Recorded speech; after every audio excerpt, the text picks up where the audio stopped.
नमस्कार विद्यार्थी मित्रांनो, तुमच्या सर्वांचे स्वागत आहे आपल्या चॅनलवर। तर बघा DMER भरती 2025 यामध्ये बघा तुमची या ठिकाणी पहिली मेरिट लिस्ट आहे ते सर्व पदांसाठी आलेलं आहे आणि लायब्ररियन या पदासाठी या ठिकाणी कॅटेगरी वाईज मेरिट लिस्ट आलेली आहे।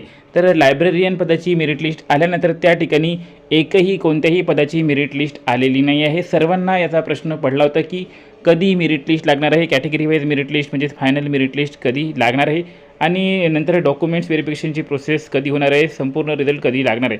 तर यासंबंधी खूप साऱ्या मुलांची आपल्याला मेसेज येऊन गेलेले आहे। तर त्यासाठी बघा आपण या ठिकाणी DMERची जी ऑफिशियल वेबसाईट आहे त्यावर त्यांचा कॉन्टॅक्ट नंबर दिला होता। तर त्या कॉन्टॅक्ट नंबरवर या ठिकाणी आपण संपर्क साधून बघितला तर बघा त्या ठिकाणी त्यांचे उत्तर असे आले की त्यांनी पण सांगितले की या ठिकाणी बघा एक्झॅक्ट डेट जी आहे ती त्यांनी पण सांगितलेली नाही। त्यांनी असे सांगितले की या ठिकाणी या वीकमध्ये तुमचा रिझल्ट येण्याचे 90% चान्सेस आहे, त्यांनी इतकेच सांगितले। आणि एवढे सांगितले की बघा आजपासून तुमचा रिझल्ट कोणत्याही दिवशी पब्लिश होऊ शकतो, तर तुम्ही रेग्युलरली वेबसाईटवर या ठिकाणी व्हिजिट करत राहा। याच्यापुढे त्यांनी जास्त माहिती दिली नाही आणि त्यांना जास्त जोर लावून विचारले तेव्हा त्यांनी इतकेच सांगितले की आमच्याकडे एक्झॅक्ट माहिती राहत नाही, परंतु जे काही प्रोसेस चालू आहे, जे काही हालचाली चालू आहे त्यानुसार याच वीकमध्ये तुमचा रिझल्ट, तुमच्या सर्व मेरिट लिस्ट येणार आहे असे त्यांनी सांगितलेले आहे।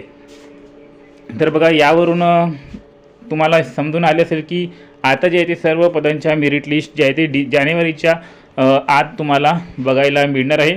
तर आता तुम्हाला करायचे काय आहे, तर तुम्हाला सर्व काही डॉक्युमेंट्स जे आहे ते तुमची रेडी ठेवायचे आहे, कारण की सेकंड मेरिट लिस्ट आल्यानंतर बघा तुमची या ठिकाणी DVसाठी लिस्ट लागणार आहे आणि डॉक्युमेंट्स व्हेरिफिकेशन अशी प्रोसेस आहे की ज्यामध्ये तुम्ही जर बाद झाले तर इतकी सारी मेहनत घेऊन तुमचे प्रयत्न जे आहे ते या ठिकाणी निष्फळ होऊ शकतात। तर तुम्हाला सर्व डॉक्युमेंट्स रेडी ठेवायचे आहे, त्यामध्ये 10वी 12वीचे मार्क लिस्ट, त्यानंतर या ठिकाणी बघा तुमचे अकॅडमिक क्वालिफिकेशन, त्या पदानुसार जे काही तुमचं शिक्षण लागते त्याचे सर्टिफिकेट, डिग्री सर्टिफिकेट, त्यानंतर ॲप्लिकेशन फॉर्म तुम्ही जो भरला होता त्याची प्रिंटआउट, त्यानंतर ओळखपत्र, त्यानंतर कास्ट सर्टिफिकेट, कास्ट व्हॅलिडिटी, EWSमध्ये भरला असेल तर EWSचे प्रमाणपत्र, OBC असेल तर नॉन क्रिमिलियर, त्यानंतर बघा दिव्यांग असेल तर दिव्यांगाचे प्रमाणपत्र आणि डोमासाईल सर्टिफिकेट, त्यानंतर आणखीन बघा सर्व काही तुम्हाला रेडी ठेवायचे आहे। आणि ज्या पदांसाठी या ठिकाणी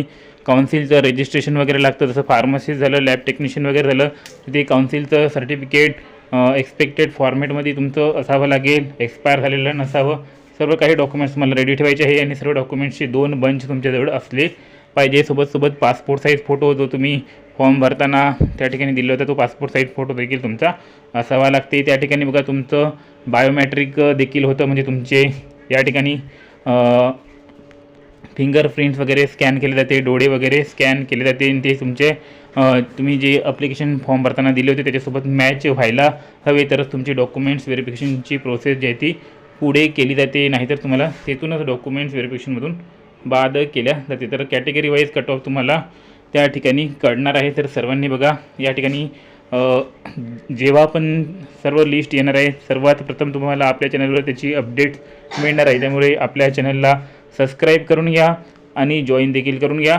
आणि बघा व्हिडिओ आवडला असेल तर व्हिडिओला देखील एक लाईक करा आणि जर तुम्हाला एक्सपेक्टेड कट ऑफ वगैरे जाणून घ्यायचे असेल तर कमेंट करा। तर चला भेटूया पुढील व्हिडिओमध्ये, तोपर्यंत धन्यवाद।